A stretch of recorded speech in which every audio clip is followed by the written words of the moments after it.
nous avons failli, le Congrès pour la République a été invité en Libye avant la chute de Kadhafi, et nous proposions, mon ami Raouf Laïed et moi-même, de partir. Et d'ailleurs, l'invitation est toujours là. Nous avons l'intention, après les élections, d'aller rendre visite à nos amis libyens. Pour nous, nous avons été les promoteurs de cette idée de la Fédération des peuples arabes libres,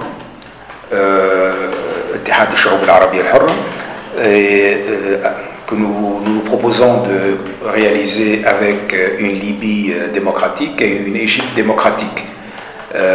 Et pour nous, nous ouvrir sur la Libye est quelque chose d'extrêmement important, parce que sur le plan économique, ça peut régler beaucoup de nos problèmes, et sur le plan politique, ça peut effectivement nous pouvons avec la Libye et l'Égypte démocratique, mettre en place le noyau de cette fédération arabe des peuples libres dont je rêve depuis longtemps et sur laquelle j'ai beaucoup écrit. Il y a d'abord une réforme qui me paraît fondamentale, c'est de séparer le ministère de l'Intérieur en deux. Il faut qu'il y ait un ministère des Affaires intérieures, donc de l'administration civile. Donc il faut séparer le ministère de l'Intérieur. En deux, oui. Donc le ministère qui sera le ministère donc des Affaires civiles, des collectivités locales, qui n'aura rien à voir avec la police.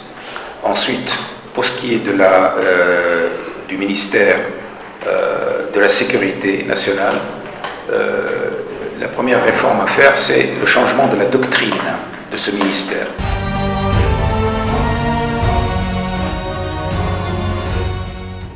Mon appréciation sur Bourguiba est clair-obscure, parce que je lui reconnais d'avoir mis en place... Bourguiba, pour vous, est un... clair-obscur, donc pour moi c'est clair-obscur, c'est-à-dire qu'il a eu une politique, à mon avis, intelligente au niveau de l'éducation, quand il en a fait une priorité. La politique aussi concernant la libération de la femme a été aussi quelque chose de très positif dans l'histoire de la Tunisie. Mais par contre, il a été complètement l'ennemi des libertés publiques et individuelles. Il a installé un système autoritaire qui nous a donné Ben Ali, c'est-à-dire une dictature corrompue. Quant à mon jugement sur Ben Ali, il est définitif. Il est définitivement négatif. Je pense qu'il a été la pire catastrophe dans notre histoire moderne. Et que nous allons mettre au moins 20 ans pour nous relever de toutes les destructions dont il a été l'origine au niveau du système éducatif, du système des valeurs, du système de justice, du système de sécurité, etc., etc. Au centre du centre. Au centre du centre. Au centre du centre, parce que nous avons des points d'ancrage avec Ennahda, parce que nous sommes pour l'unité, pour la personnalité arabo-musulmane, parce que nous avons des points d'ancrage avec la gauche, parce que nous sommes très liés, très soucieux des droits socio-économiques, notamment des régions pauvres, et nous sommes au centre parce que nous sommes des démocrates, des militants des droits de l'homme. D'accord. Vous me donnez là une bonne transition concernant les droits de l'homme. Des rumeurs, par exemple, disent dans les années 94, là où il y avait la crise, là vous étiez à la tête de la Ligue, avec la confrontation avec le pouvoir à l'époque. On dit que l'homme de l'ombre de toujours, Kamal Taïf, a soutenu la Ligue. Est-ce que c'est vrai? C'est totalement faux.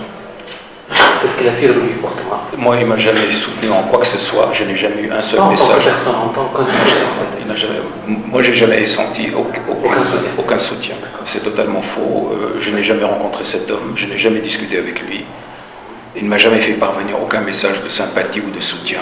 Vous n'avez jamais senti que c'est quelqu'un qui se tient à côté des militants des droits de l'homme? Jamais de la vue. C'est un mensonge total. Récemment, M. Riyad Machour a réuni une panoplie de partis politiques pour écrire pour s'entendre sur une charte, sur le plan de l'éthique, le comportement, etc.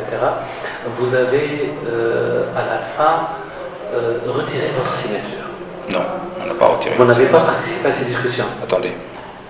Nous avons un de nos hommes les plus éminents, qui est Samir Ben Amon, qui a participé à à la rédaction, à la discussion, etc. Samir Bahoul, c'est l'enfant du parti. Oui, c'est l'enfant du parti. Et donc, pourquoi on dit que c'est l'enfant de la Nahda?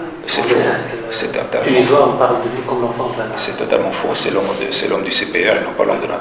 Bref, donc il a participé aux discussions et ensuite il est revenu au niveau du bureau politique. Il a dit voilà le texte. Et je ne cache pas un secret en disant que M. Samir Benamor était pour qu'on signe ce texte. Mais le bureau politique, où il y a quand même 13 personnes, nous avons discuté longuement ce texte et nous avons dit non, il y a un problème, nous ne pouvons pas le signer. Et nous ne pouvons pas le signer. Et on avait une seule réserve qui était de taille, à savoir la limitation du mandat à une année. Nous avons dit que personne n'a le droit de limiter les fonctions ou la durée de la seule assemblée légale. C'est à l'assemblée de décider si elle va rester 1 an ou 6 mois ou 3 ans, parce que c'est elle qui est détentrice de la légitimité.